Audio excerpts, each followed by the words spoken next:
Let's go through the installation process of Linux Mint on VirtualBox. I'll be using Windows as my operating system for this video, but the same steps will work for you if you're on Linux or Mac. VirtualBox is a tool that allows us to run virtual machines. A virtual machine is a complete, self-contained operating system. You could say that it's like an additional, standalone computer within your physical computer. As for the user experience you get, using a virtual machine is extremely similar to using a normal one, so if, for example, you want to familiarize yourself with Linux, VirtualBox is a great way to get your feet wet. By the way, one comment about the terminology: the operating system that runs the actual physical computer, that would be Windows 11 in my case, is called the host, whereas the virtual one, that would be Linux Mint, is called the guest. To download VirtualBox, let's head over to virtualbox.org. And let's click on Download VirtualBox. We now need to select Windows Hosts. And the installation file is being downloaded. The installation itself is pretty straightforward, so let's go ahead and install it.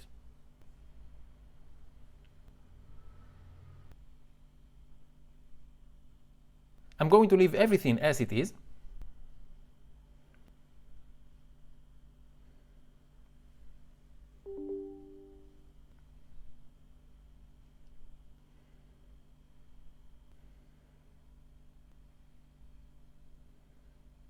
Great, VirtualBox is up and running. We now need the Linux Mint ISO file. This file can be used to install Linux Mint either on a physical computer or on a virtual one. To get it, let's head over to linuxmint.com. And let's click on Download. Linux Mint comes with 3 different desktop environments: Cinnamon, Mate, and XFCE. This choice is mostly a matter of taste, and it's really up to you to decide which one suits you best. Personally, I really like the XFCE desktop, as it's really lightweight and just doesn't get in the way of doing stuff. But you really can't go wrong whichever one you choose. For this video, I'll go with Cinnamon, as it's the most popular choice, and unless you specifically specify your desktop, when you say Linux Mint, most people will assume that you mean the Cinnamon desktop. We now need to choose a mirror from which we will download. Choose the one that's closest to your location, or just go with World. Okay, it's been downloaded.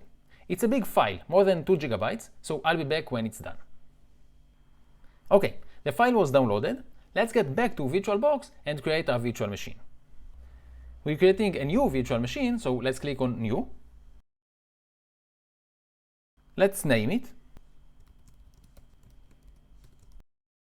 Notice that VirtualBox will try to guess the type of the virtual machine you're creating according to the name you type in. Linux Mint is not among the options, but since it's based on Ubuntu, Ubuntu is probably the closest option, so that's what we'll go with. In case VirtualBox didn't guess correctly, you can always change the selection yourself.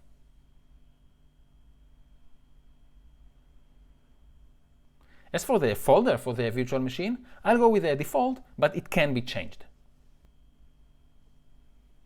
We now need to decide how much RAM is going to be allocated to the virtual machine. Keep in mind that it's a zero-sum game. Whatever you give to the virtual machine won't be available to the Windows host.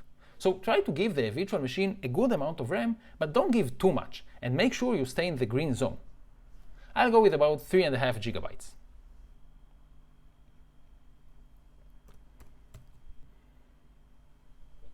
We now need to create a virtual disk for the virtual machine.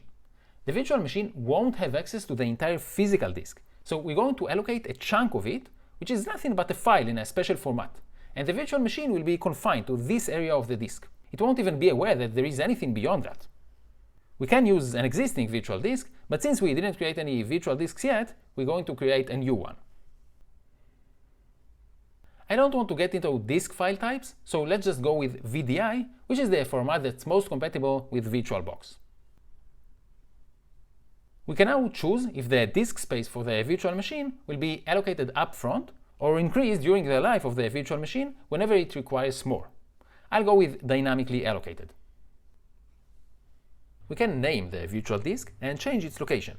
By default, VirtualBox will name it according to the name we chose for the virtual machine itself, which makes a lot of sense.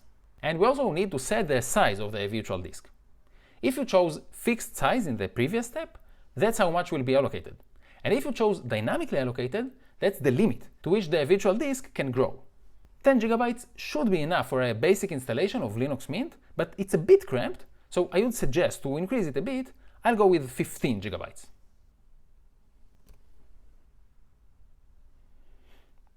And a virtual machine was created. We have a bit more configuration to do before moving on to the installation itself. Let's start by clicking on System. And here we can see the amount of RAM we allocated, but if we switch to the Processor tab, we can see that out of the 8 CPUs on my computer, only one is currently allocated to the virtual machine. Linux Mint can work with one processor, but it may be somewhat sluggish, so I'll increase it to 2. Again, make sure you stay away of the red zone.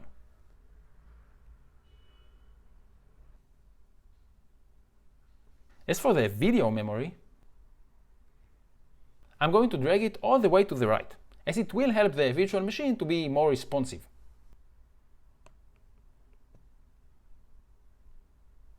I also want to change the graphics controller. And I'll change it to VBox SVGA. This controller allows the virtual machine to change its resolution while running. One last thing we need to do is provide the virtual machine with a Linux Mint ISO file we downloaded. If you're old enough, you might remember the time when CD-ROMs and DVDs were really common, and almost every computer had a CD-ROM drive. Back then, CD-ROMs were how we used to install ISO files.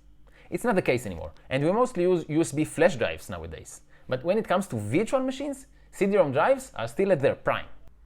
If we take a look at storage, we can see that we have an optical drive, and we can see that it's currently empty.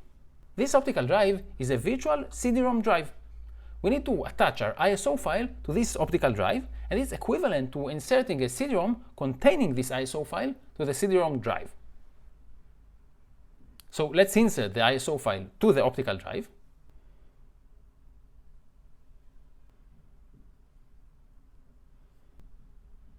Okay, we're all set and good to go.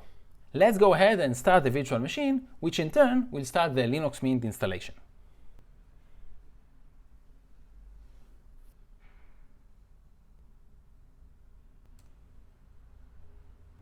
We're informed that the virtual machine supports keyboard integration and mouse integration. Basically, it means that whenever the window of the virtual machine is active, whatever we do with the mouse and the keyboard will be sent over to the virtual machine. And Linux Mint loaded. Right now, we're in a live session, which means that the operating system is running off the RAM. Live sessions are useful for testing new distros and for solving all kinds of problems. But the data is not persistent, which means that once we'll restart the machine, all the changes we made will be wiped out. So that's probably not how we want to use our virtual machine, so let's go ahead and install Linux Mint. We can change our language, but I'll go with English. We now need to choose our keyboard layout. If you're not sure which one to choose, you can type in this text box here to make sure that your keyboard actually generates the keys you intend to type.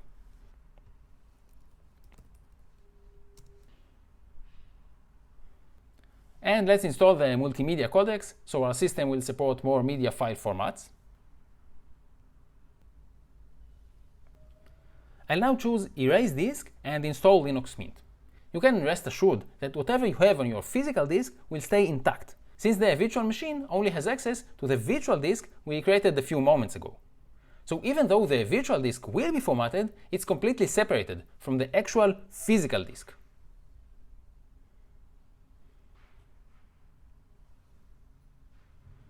We now need to provide our location. Usually, if your host is connected to the internet, Linux Mint will know where you are, but you can change it and choose any other place. Linux is designed from the ground up as a multi-user system. Whenever you interact with a Linux machine, you always do it as a user. So to continue with the installation, we must create a user. First, we need to provide a name for the user. Your full name is a logical choice, but you can go with anything else. And we also need to provide a username for this user. That's the name that will actually be used when you use the machine. Your first name should be a good choice, but again, you can go with whatever you want. The installer generated the name for the machine, You can either accept it or change it to your liking. We also need to provide a password for the user. Make sure you write it down somewhere. Forgetting your Linux password can easily lock you out. I'll choose to log in automatically when the system starts. And let's move on. Okay, Linux Mint is being installed. It will take a few minutes, so I'll pause the recording and I'll be back once it's done. Okay, the installation was completed. To start using Linux Mint on our virtual machine, we need to restart it. So let's do that.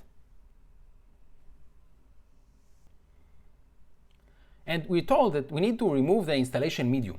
So let's open the VirtualBox manager. And we can see that the optical drive is empty again. That's because VirtualBox detached the ISO file from the virtual CD-ROM for us. So the installation medium was removed and we can continue.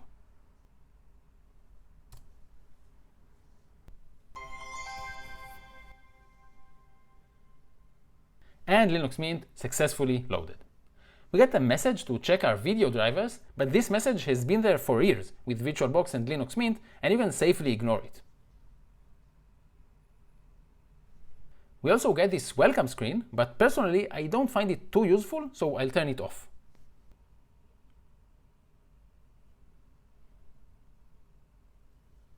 Whenever you install a new distro, it's always a good idea to make sure that your system is up to date. So let's open the terminal and update our system.